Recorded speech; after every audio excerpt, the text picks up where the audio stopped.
মাননীয় প্রধানমন্ত্রীকে ধন্যবাদ জানাচ্ছি। সেকেন্ডারি এডুকেশন ডেভেলপমেন্ট প্রোগ্রাম হাতে নেওয়ার জন্য, একই সাথে সাথে learning acceleration program in secondary education হাতে নেওয়ার জন্য। মাননীয় স্পিকার, আপনার মাধ্যমে আমার প্রশ্নটি হচ্ছে, একটা বিশ্ববিদ্যালয়ের শিক্ষার্থী অথবা যারা চাকরি প্রার্থীরা যখন প্রাথমিক বিদ্যালয়ে শিক্ষক হিসাবে চাকরি করতে যান, তখন সেখানে 11,000 টাকা বেসিক দিয়ে শুরু করেন বর্তমান প্রেক্ষাপটে। অর্থাৎ এই চাকরিটা হচ্ছে 13 গ্রেডের চাকরি এবং তৃতীয় শ্রেণীর। একজন যখন সেকেন্ডারি এডুকেশনে চাকরি করতে যান, তখন বেসিক বেতন পান 16,000 টাকা। এটা 10ম গ্রেডের এবং দ্বিতীয় শ্রেণীর চাকরি।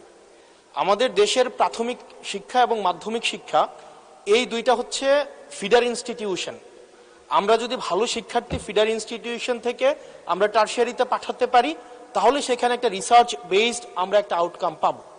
মাননীয় প্রধানমন্ত্রীর কাছে আমার প্রশ্ন, বর্তমান বাস্তবতায় 11,000 টাকা বেসিক এবং 16,000 টাকা বেসিক দিয়ে এই আসলে শিক্ষক হতে আগ্রহ নিয়ে এসে এখানে আসলে দিন শেষে সার্ভাইভ করা খুব কঠিন হয়ে যায়। সেজন্য প্রাথমিক এবং মাধ্যমিক শিক্ষকদের বর্তমান প্রেক্ষাপটে, আপনিও বিদেশে দীর্ঘদিন থেকে এসেছেন, আপনি সেখানে শিক্ষা প্রতিষ্ঠানগুলো দেখেছেন, সেই বাস্তবতায় আমরা এই ফিডার ইনস্টিটিউশনগুলোর শিক্ষকদের মান উন্নয়নের জন্য, তাদের বেতন বৃদ্ধির জন্য, যাতে করে বেশি বেশি মানুষ বা শিক্ষার্থী এই ধরনের চাকরিগুলি করতে আগ্রহী হয়, সেটার জন্য আপনার বিশেষ কোনো পরিকল্পনা রয়েছে কিনা সেটি জানতে চাচ্ছি মাননীয় স্পিকার। মাননীয় প্রধানমন্ত্রী। মাননীয় স্পিকার, আপনাকে ধন্যবাদ এবং জনাব হাসনাত, আপনাকেও ধন্যবাদ আপনার প্রশ্নের জন্য। আপনি নিশ্চয়ই খেয়াল করেছেন এই বাজেট সেশনে আপনি উপস্থিত ছিলেন এবং আমার এই প্রথম প্রশ্ন যেটা ছিল মূল প্রশ্ন, সেখানে আমি বলেছি যে এই বাজেটে টোটাল জিডিপির 2% আমরা শিক্ষার জন্য রেখেছি। এবং শুধু তাই নয়, আমাদের যেটি পরিকল্পনা আছে, আমরা পরিকল্পনা মতন যদি আগাতে পারি, ইনশাল্লাহ আমরা শিক্ষা খাতে বাজেট 5 বছর শেষে 5% নিয়ে যেতে চাই। এবং অবশ্যই এগুলো আমরা যখন দেখেছি, স্বৈরাচারের সময় শুধু বিল্ডিং হয়েছে কিন্তু হিউম্যান রিসোর্সের কোনো উন্নতি হয় নাই।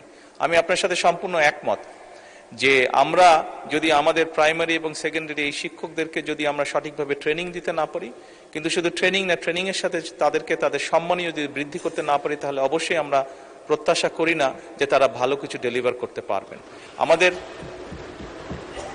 আমাদের তাদেরকে প্রশিক্ষণ দেওয়ার যেরকম কর্মসূচি রয়েছে, প্রশিক্ষণ দেওয়ার যেরকম পরিকল্পনা রয়েছে, বোথ সেকেন্ডারি অ্যান্ড প্রাইমারি, একই সাথে পর্যায়ক্রমিকভাবে আমরা যাতে তাদের সম্মানীয় বৃদ্ধি করতে পারি।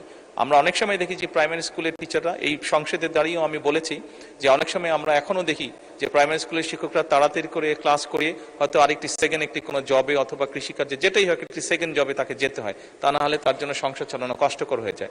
সেকেন্ডারি স্কুলের ক্ষেত্রে আমরা অনেক শিক্ষকের ক্ষেত্রেই দেখেছি এরকম ঘটনা ঘটে।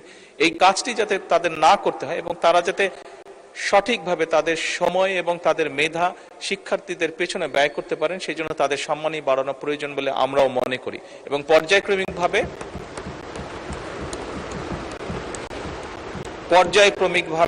আমরা এই কাজটি ইনশাল্লাহ করব এই দেশে।